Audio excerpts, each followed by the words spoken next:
Let's take a look today at how to seam together two pieces of knitted fabric, resulting in a nice flat seam on the front side, but more importantly, also a flat seam on the reverse side. So it comes in handy when you want your finished knitted project to not have any bulky seams on the front or the back when it is sewed together. So let's take a look at how to do this.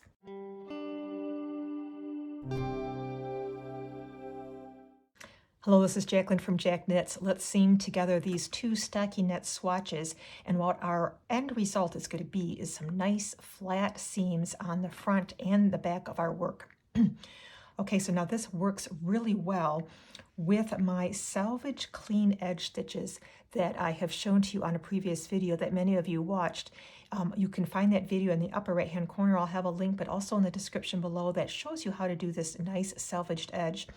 If you do not have pieces with this edging, that's fine. You can still do this same technique. In fact, I've got a different video that shows that a little bit more clearer with a different kind of edging. So you can feel free to watch that video as well. Again, link in the upper corner and also in the description below.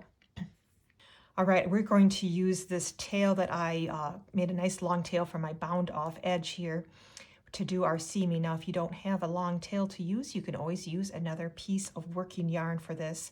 To begin our stitching together, I'm just going to take the tail from the one corner and connect it to the other corner, just in that corner stitch, so our corners can be connected.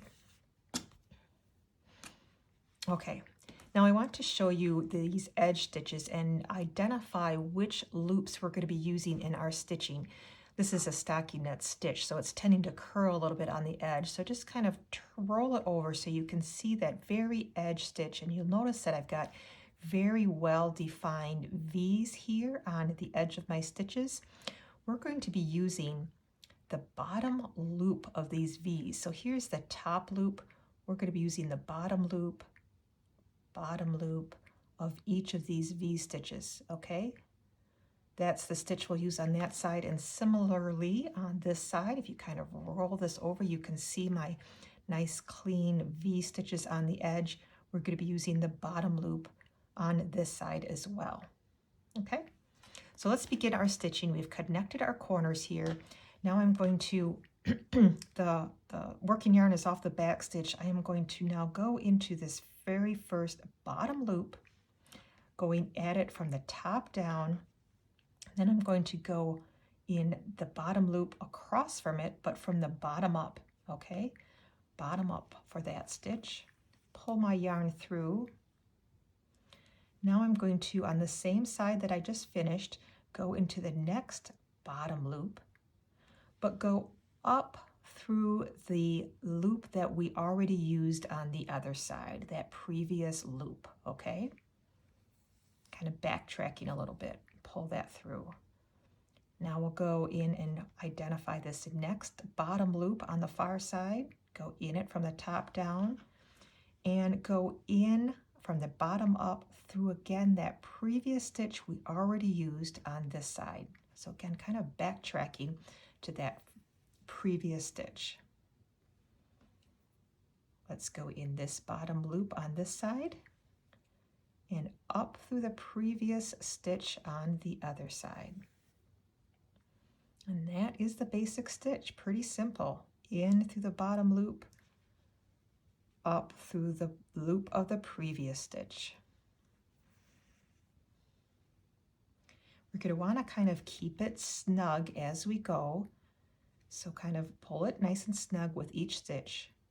Next loop, previous bottom loop, across the way. Next loop, up into the previous loop. Okay, so let's take a look at what it's looking at so far. See how nice and flat it is on this side? And let's peek over on the other side. It's also very flat on this side. So just super nice flat stitching. It really works well for like seaming together, like if you have blocks of fabric that you are putting together for a blanket works really well for that, because you want both sides of the blanket to not show a really thick ridge like some other seaming stitches do. Okay, let me finish this all the way down. We'll show you what it looks like at the end, and I'll talk a little bit more about the stitch. All right, I have finished doing the edge stitching on my edges here, and you can see that it had produced a really nice flat edge on both sides of the fabric. So it's a great seaming stitch to use if you do not want a really big thick seam on the back side of your fabric. Now this also works with other type of stitching, not just stockinette. You can use it with garter stitch as well. It does produce kind of a stockinette look on the seam, so it might look a little bit different from the rest of your fabric, but it still produces that nice flat edge. Now this seaming stitch is a variation of the stitch called the Bickford seaming stitch. If you're interested to know what this is called. I hope you found this interesting. Please give me a like. Don't forget to subscribe to receive other videos all about knitting tips and techniques, fun new stitches, and creative patterns. Thanks for watching, everybody. Happy knitting.